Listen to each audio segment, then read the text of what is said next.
li nekk ci xéewalu Sénégal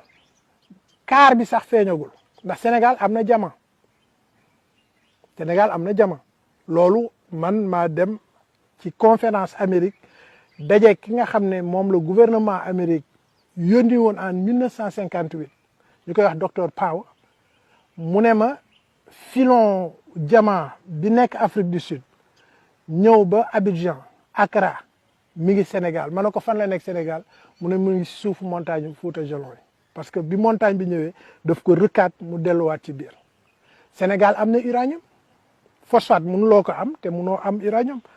ay métaux lourds la yoo xam ne dérivé uranium la ñu Sénégal zircon bi mi ngi commencé feeñ et cetera et cetera Sénégal yàlla daf ko may mu bokk ci réew yi nga xam ne li ñuy wax fenêtre du précambrien c'est-à-dire roche yi gën a yàgg ci àdduna bi suuf si soog a tàmbali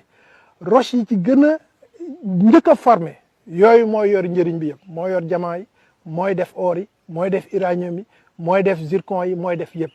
Sénégal nag yàlla daf ko ci may pàcc bu rëy marbre bi di nga ko dégg ma nga Ibel